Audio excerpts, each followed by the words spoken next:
La clave del éxito es la acción. Nuestro podcast, Buen Vivir. Una realización de Feedback Producciones y Buen Vivir CR. ¿Qué tal, amigos? Qué gusto compartir con usted este podcast de Buen Vivir CR. Hoy con el gusto, el placer de conversar con doña Marta Barbosa Valverde, escritora generaleña, y una persona a la que apreciamos muchísimo, persona que respetamos, apreciamos y admiramos. Y vamos a hablar sobre su trayectoria, sobre sus libros y posibles proyectos que tenga, ¿verdad? Porque siempre hay que pensar en las actividades, en seguir trabajando. Doña Marta, un gusto saludarla y tenerla aquí con nosotros en Buen Vivir CR. Buenos días, y para mí es un gusto estar aquí conversando con don Jorge, y para todos los que escuchan les envío un saludo. Yo soy Marta Barbosa Valverde, nací aquí en San Isidro del General. Parte de mi infancia la pasé ahí frente al Liceo UNESCO donde vivíamos. Después nos pasamos a vivir cerca del Alto de Alonso, en el Bajo Dorotea, y de ahí pasamos luego a Barrio Lourdes. Todo, ha sido una trayectoria que me ha llevado a ganar muchas experiencias y a guardar historias que a través de la vida se me van presentando. Actualmente se me van presentando porque todo es historia, ¿verdad? Todo se va a convertir, aún el día anterior a uno ya hay historia, ¿verdad? Entonces, más que todo fue eso. Yo fui maestra, trabajé 27 años, trabajé en diferentes lugares que también me dieron mucha experiencia, me dieron temas que ahora utilizo para escribir. Trabajé en Buenos Aires, en convento. Trabajé en Villamils, en el Cerro. Yo fui la que abrí la escuela de Villamils. Luego trabajé en Tambor de San Pedro muchos años. Y después me trasladé a Repunta, en donde trabajé, creo que fueron como 8 años, algo así, para luego pensionarme en el año 2000 en la Escuela de Sagrada Familia. Y agradezco a todos mis compañeros, todos los que han sido mis compañeros, a mis alumnos, que es una maravilla cuando me los encuentro, y que uno jamás olvida, ¿verdad? Tanto a los compañeros como a los chicos, ¿verdad? Que uno siempre los ve como chiquillos, aunque ya sean grandes. Toda esta trayectoria que he tenido a través del trabajo mío, todas esas vivencias en los diferentes lugares, y después de que me pensioné, me dediqué más que todo a escribir, con la colaboración de la Asociación de Escritores y Editores de Pérez Celedón, que en ese entonces, como en el 2003 más o menos, fue que ingresé, en donde mi mayor interés fue escribir la historia de mi abuela, Dorotea Mora Quirós, y que ella murió en 1972. En la asociación fue donde aprendí a escribir, porque uno puede sacar un título para ser escritor y no existe, ¿verdad? Generalmente es con los talleres, al lado de compañeros. Yo tuve la dicha de tener compañeros como, por ejemplo, don Jesús Mora, Marcos Valverde, Luis Enrique Arce, Alberto Fonseca, don Oscar Valverde, Carlos Vargas, compañeros que me enseñaron montones a escribir. Y cuando a mí me dicen que cómo aprende uno a escribir, yo les menciono que a la par de otros. ¿Dónde? En los talleres. Cuando llevamos a los talleres las piezas literarias y que poco a poco nos vamos acostumbrando a escuchar las críticas. Al principio para uno es difícil y uno no quiere que le digan, no, eso no lo tiene que escribir así, ¿verdad? Al principio, hasta que uno llega a la madurez ya de que le pueden criticar lo que sea y uno no se le da nada, ¿verdad? Como dicen. Entonces, junto a ellos yo aprendí y continúo aprendiendo a la par de otros compañeros porque seguimos trabajando. Yo tengo, más de 20 años de estar ya en la asociación y ahora colaboro en estos momentos no, porque a las escuelas es difícil llegar. Entonces, lo que hacemos es que muchas veces hacemos lecturas o talleres virtuales, para que los alumnos de las instituciones adquieran algo de esta experiencia, ¿verdad? Pero sí, siempre, mientras no había pandemia, íbamos a los colegios a darles talleres a los muchachos y era algo precioso, ¿verdad? Para uno es una experiencia muy linda, además de que nosotros llevamos los libros a las universidades, a los colegios, a secundaria, a primaria, y ahí algunas veces las personas adquieren los libros de nosotros, o lo que hacemos es que cuando son niños, las profesoras adquieren los libros con nosotros. Principalmente, los libros míos que más se leen son los de Dorotea, que son 2 tomos. Si quieren Estamos conversando con doña Marta Barbosa Valverde, escritora generaleña, y vamos a hablar, ya que mencionó su libro Dorotea, porque es un libro muy, muy importante. Es un libro donde narra la historia de una mujer pionera y ejemplar. Y yo creo que Dorotea es parte de la historia de Pérez Celedón. No se puede hablar de la historia de Pérez Celedón sin hablar de doña Dorotea.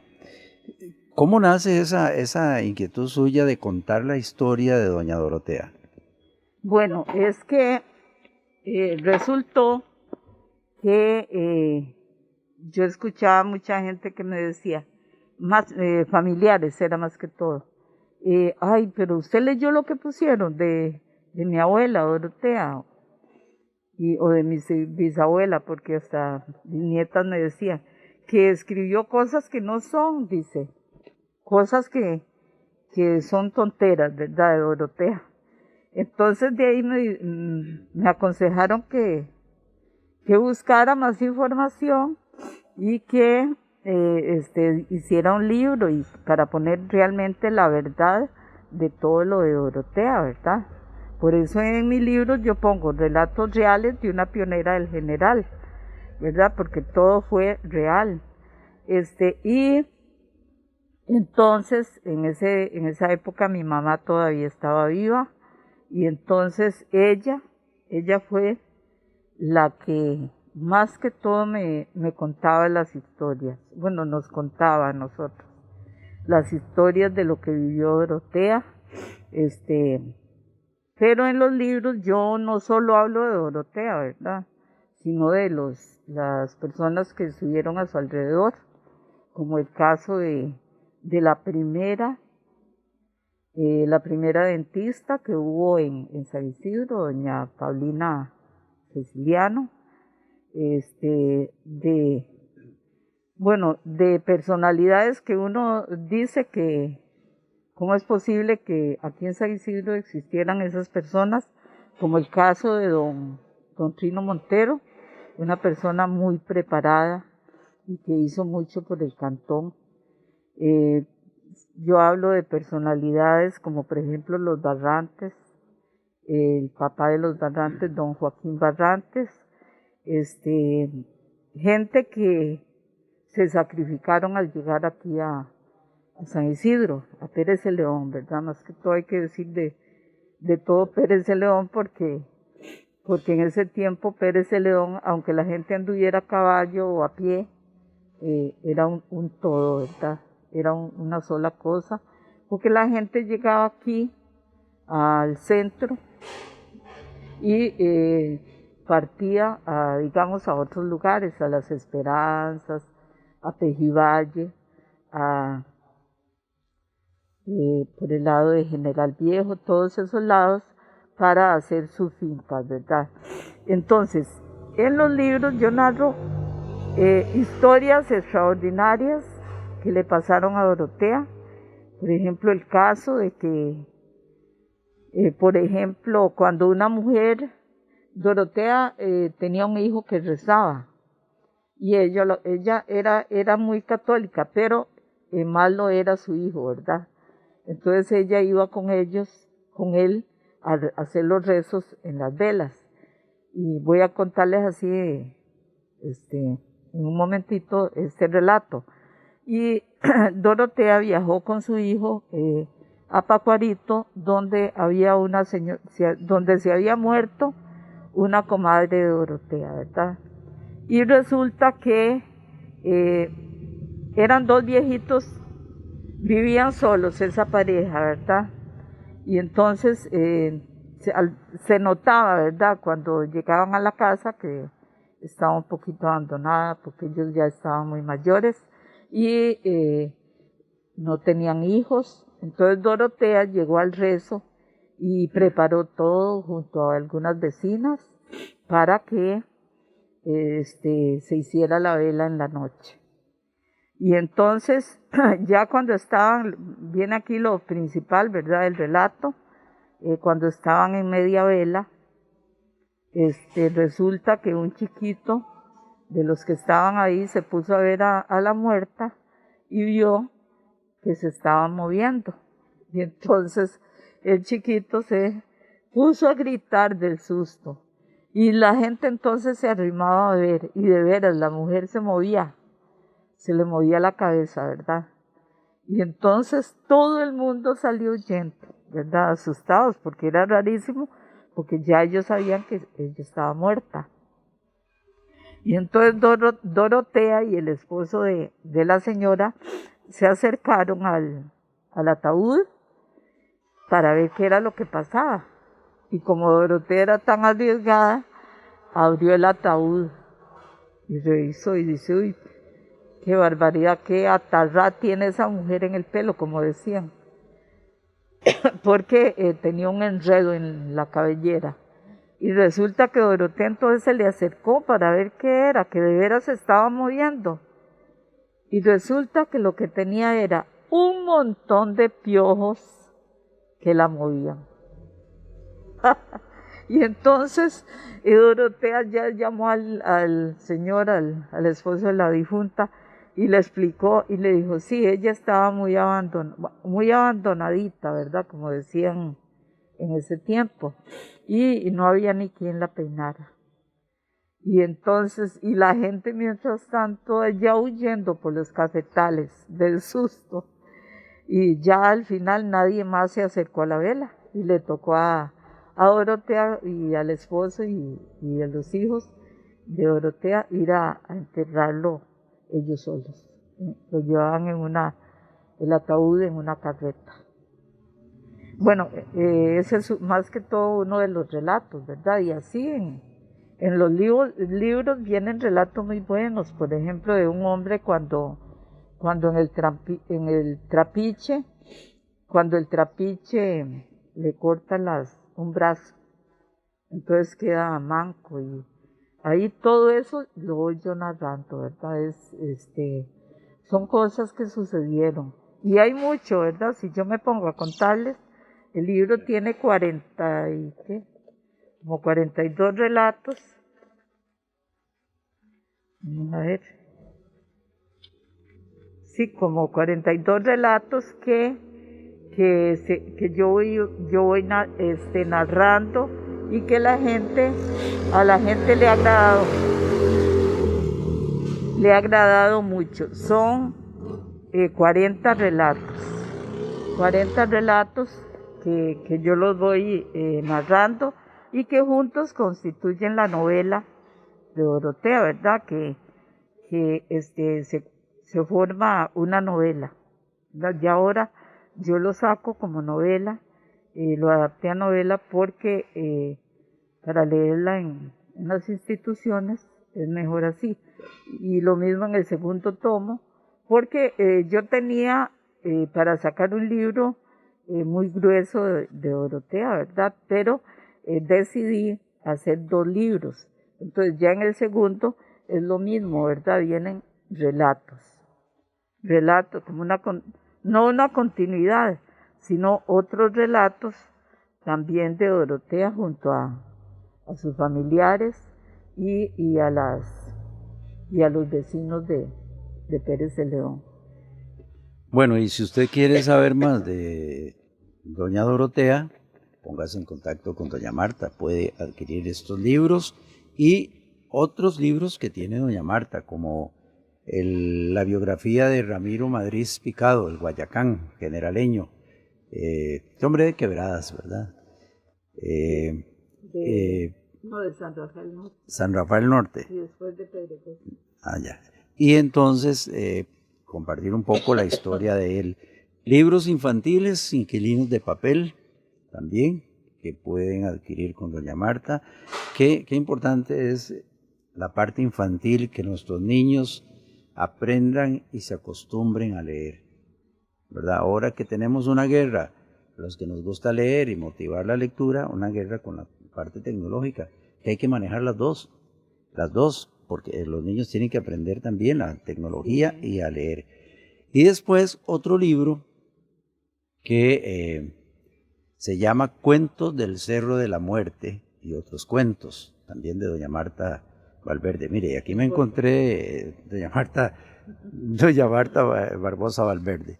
Y me encontré por aquí la bonita sorpresa que la portada es una pintura de nuestra buena amiga Yerlin Sandoval, una muchacha artista con un talento enorme, que por cierto, doña Marta hace poquito nos ayudó y diseñó unas camisas para la escuela Valle Burica, allá en Punta Burica. Las camisas del mes patrio. Así que es una muchacha que también colabora. Ayer estuve conversando con ella, está estudiando música, guitarra clásica también. Es una persona con muchas cualidades. Háblenos de este libro, Cuentos del Cerro de la Muerte, porque todos hemos oído cuentos de historias y lo que los camioneros cuentan, pero queremos saber más para que la gente también quiera tener este libro y se enteren de todas estas historias. No les vamos a decir cómo son, pero sí tienen que leerlas. Sí, en este libro yo trato de recuperar los cuentos y algunos ya leyendas, ¿verdad?, de los sustos que tiene la gente en el Cerro de la Muerte. Y una cosa muy importante que saco ahí es el origen del Cerro de la Muerte, porque mucha gente, principalmente extranjeros, cuando vienen le preguntan a uno, ¿por qué se llama Cerro de la Muerte? Y entonces yo lo investigué en libros de don Claudio Barrantes, un señor, un historiador famoso de aquí de Pérez de León, y que hasta tiene ahí su pie de página donde yo pongo la página de dónde fue que tomé esos datos, de qué libro, porque es importante que la gente vea que eso tiene respaldo, ¿verdad? Que no es inventado ni nada, ¿verdad? Y entonces, bueno, más que todo se debe mucho a don Pedro Calderón, de que cuando él viajaba, cuando estaba haciendo la picada de Calderón, la gente le decía, ¿cómo es pasar por ahí, por ese cerro el cerro del frío, algo así, el cerro helado, le decía la gente, donde hay muchas heladas? Y entonces él les explicaba, cuando ustedes, él aquí en San Isidro, en General Viejo, que en ese tiempo eran los ranchos, les contaba que el que pasaba por el cerro es porque era muy valiente, porque aguantaba, ¿verdad? Porque era dificilísimo, más que todo en esa época, y porque no contaban con la facilidad, digamos, de las cobijas, abrigos, que en esta época no es, eso está de sobra, ¿verdad? Y que la gente lo que usaba era sacos de gangoche para envolverse o para hacer una ranchita donde se metían a dormir. Y entonces don Pedro Calderón, ya al final, cuando él escuchó de indígenas que se morían ahí yo narro un relato, ¿verdad? También real, que nos regaló don Claudio Barrantes, un relato de unos indígenas que murieron ahí, que tuvieron que enterrarlos ahí mismo, de otra gente, una señora que el chiquito se le murió, porque, bueno, todo deriva como los cuentos principalmente del chiquito que murió, que se deriva del cuento del chiquito que asusta en el cerro, que le sale a los camioneros y autobuseros, porque también ellos ven ahí los sustos, ¿verdad? Los autobuseros cuando generalmente vienen vacíos, ¿verdad? En esta época no sé, pero en épocas anteriores los autobuses iban, dejaban la gente, tal vez era en la última carrera, ¿verdad? Y se venían solos, ¿verdad? En el bus. Y ahí tenían vivencias en el Cerro de la Muerte. Entonces, hubo muchos incidentes en donde se moría la gente ahí y todavía si nos ponemos a ver, se muere la gente en accidentes, ¿verdad? O sea, el nombre que le pusieron está bien puesto, ¿verdad? Ahora por la dificultad en la carretera. Y que había una quebrada, a la quebrada también le decían la quebrada de la muerte. Si uno va al refugio de Ojo de Agua, que todavía está, ¿verdad? Y que está un poco descuidado, por cierto, y que se debería de proteger, ¿verdad? Para que no se pierda. Y ahí vemos que hay una quebrada, porque los que hicieron estos refugios, ¿verdad? En 1910, pensaron mucho que la gente tenía que abastecerse de agua cuando llegaba. Entonces, porque algunos hasta iban, aunque fuera frío y todo, iban ahogándose, ¿verdad? De sed y todo por la caminada. Y lo que quiere decir que ellos tenían esa dificultad. Entonces pensaron en que estuviera cerca de donde hubiera agua. Por ejemplo, mi tío me contaba que cuando venían ellos de Santa María de Ota para acá, resultó que él venía deseando tomar agua porque no había, ¿verdad? No encontraban dónde, aunque ya habían refugios cuando se vinieron. Pero que entonces el papá lo que le dijo fue, veo orines, es lo único que fue. Y entonces de ahí, eso fue lo que me contó, ¿verdad? Nada más, no que había bebido ni nada. Pero ahí en el cerro la gente vivió cosas terribles, ¿verdad? Entonces, aquí en el librito yo rescato el cuento de la novia, que sale antes de llegar a Cañón. Ahí yo narro, ¿verdad? Con las características propias de un cuento de terror, ¿verdad? Porque muchos me van a decir, pero ¿por qué así tanto? ¿Por qué exagera? Pero es que uno tiene que adaptarse al género, ¿verdad?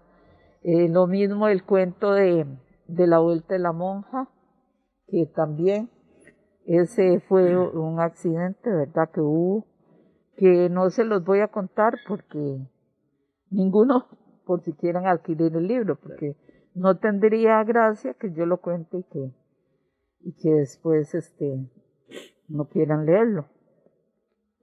Cuentos, por ejemplo, en el del niño, el de el origen del Cerro de la Muerte, y otros cuentos que vienen ahí de personas que conocimos aquí en San Isidro. Bueno, hasta viene un cuento de una corredora del Cerro Chirripó, ¿verdad? Se acostumbra a hacer la carrera de Chirripó y todo eso, y es de una indígena, es real, y que llama mucho la atención el tema de este cuento. Lo mismo, un cuento que hice de la vivencia de unos indígenas en San Vito, en una de las fincas, ¿verdad? Y que, bueno, no voy a contar más, pero es trágico también, ¿verdad? Lo que vive, y de esta costumbre que aún todavía está de los indígenas que cruzan de Panamá a San Vito a coger café, ¿verdad? Y entonces, esta es una leyenda. Luego de cuento de personas de aquí de San Isidro, anécdotas que resultan cómicas, ¿verdad? Más bien cómicas, y que son personas que conocimos nosotros, que al leerlo vamos a decir, sí, claro, yo sé quién era esa persona. Y sí, en los cuentos yo trato de narrar lo que me contaron, ¿verdad? Traileros, bueno, como decía, autobuseros, y la misma gente que cuando yo trabajé en Villamils, la gente me contaba. Y que ahora si yo hablo con algunos de los traileros o autobuseros, le cuentan a uno que sí, que ellos han visto todas esas cosas, ¿verdad? Y que uno tiene que respetar, tampoco ponerse a decirles, no, que eso no es real, pero hay que respetar lo que ellos digan, ¿verdad? Son sus creencias y su imaginación. Todavía tengo muchos de los cuentos, por ejemplo, una leyenda que hay del plantel que había de la Mills. Les cuento porque yo trabajé ahí cerquita, en esa escuela que está ahí, aunque ya después no hace mucho fuimos a ver si había algo ahí del plantel de la Mills, y lo único que queda son unas gradas, ¿verdad? Y los planchés y todo eso están cubiertos ya de vegetación. Pues si se le diera eso un abastecimiento, si se trabajara, si se arreglara, podría servir para turismo, ¿verdad? Porque fue algo que se vivió cuando la construcción de la carretera en la Mills. Bueno, entonces, más que todo eso es del Cerro de la Muerte. Doña Marta, regálenos su número de teléfono para que alguien que quiera contactarla y comprar sus libros.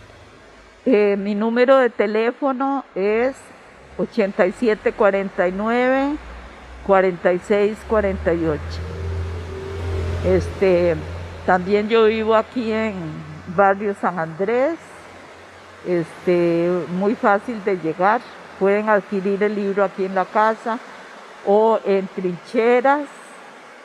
También lo tengo a la venta en La Georgina, en el restaurante La Georgina, y en el mirador del Valle del General. Ahí los tengo. Bien, hemos conversado con la escritora generaleña Marta Barbosa Valverde. Doña Marta, muchísimas gracias. Con mucho gusto, y gracias a usted más bien por venir. La clave del éxito es la acción. Nuestro podcast, Buen Vivir. Una realización de Feedback Producciones y Buen Vivir CR.